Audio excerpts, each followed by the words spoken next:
também passamos por essa realidade quando a gente vai visitar, quando a gente vai fazer buscativa. Às vezes até o usuário é prejudicado, né, porque a gente não consegue chegar até ele. E aí a gente pensou na proposta de fazer umas ações maiores.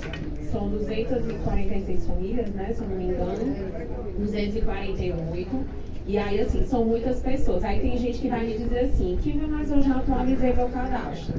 Só que o que acontece? O que a gente verificou no filtro do cadastro único é que algumas famílias cadastraram, mas não colocaram o endereço da ocupação de onde vocês estão. Colocaram os antigos endereços, porque vocês não tinham comprovante de endereço, e aí colocaram um endereço que era anterior, né, à ocupação que vocês estão hoje. E aí a gente não vai levar isso em consideração. A gente vai ter que fazer uma nova atualização com o endereço de onde vocês estão. Porque como é que eu, governo, entendo que você está na ocupação se você está lá no seu cadastro com o endereço de onde você morava antes? Não faz sentido, né? Então esse é o ponto de partida. Muita gente vai questionar e dizer que está atualizado. Pode estar atualizado, mas as informações não estão fidedignas, como a gente chama.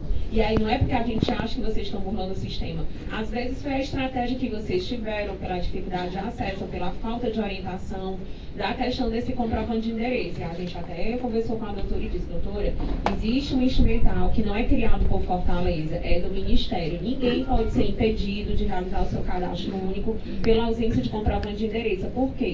Cadastro único é um documento autodeclaratório. O que quer dizer isso? Quando eu presto aquelas informações, no final eu assino e tem lá, declaro, ciente, da penalidade de serviços criminais. Então você é responsável pelas informações que são prestadas no seu cadastro. Então, não é papel da assistência estar investigando se o que você está dizendo é verdade ou não.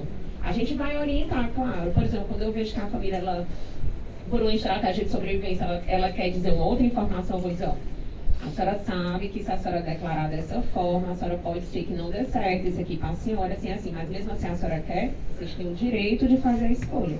Mas prezem sempre pelas informações. Talvez vocês não imaginavam, por exemplo, um momento como esse, né, lá atrás. E aí hoje a gente vai ter que colocar um endereço. Então não vai precisar que a Defensoria faça, né, o Ministério faça essa questão do comprovante de endereço. Já existe esse instrumental no CRAS, então isso não vai ser um impedimento. O que pode gerar algum impedimento, que foi o que a gente colocou na reunião semana passada? Famílias que estão com benefício bloqueado, crianças e adolescentes que estão fora da escola, crianças e adolescentes que porventura tenham algum tipo de deficiência, mesmo que não tenham laudo, mas elas têm dificuldade de acesso à escola e estão levando falta na escola. E aí, se você recebe a Bolsa Família e não está cumprindo com a condicionalidade da educação, muito provavelmente você vai ter problemas com o seu cadastro. Aí, tio, o que é que a gente vai fazer? Porque não tem vaga na escola. Realmente é uma dificuldade mesmo. Eu atendo muitas pessoas todos os dias com essa realidade. Mas aí existe um sistema, que é o SICOM, que a gente pode incluir vocês no acompanhamento. E se a gente vê que essa realidade ela não vai mudar, porque não tem vaga agora, vai ser no próximo, a gente pode fazer a interrupção do benefício para que não seja cobrada essa condicionalidade, para que o seu filho não se prejudique nem a família. Mas como é que a gente vai conseguir fazer isso se a gente não conhece as famílias? Como é que eu vou lá, na minha imaginação, pegar o NID de vocês e saber do que acontece? Não, se a gente não estiver perto, acompanhando, e aí existe o compromisso de vocês também de participar desse acompanhamento familiar. Não dá para ficar só no papel, gente. A gente precisa estar junto. Seja feito o mais rápido possível, entendendo a urgência, mas tentando fazer da forma correta também.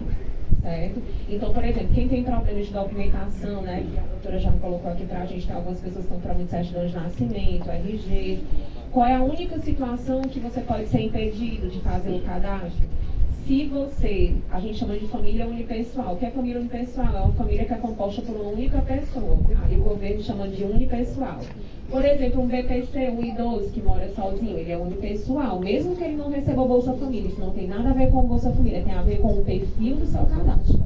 Aí, se você não tiver a sua identidade e o seu CPF, aí a gente não consegue fazer. Por quê? Porque agora o governo ele existe, toda família unipessoal, quando a gente vai atualizar, a gente tem que escanear o termozinho de unipessoal, onde você declara seu endereço e que mora sozinho, mais os seus documentos. Aí eu tenho que escanear, no momento do cadastro a gente já envia via sistema. Se eu não tiver o documento, eu não tenho como completar o cadastro.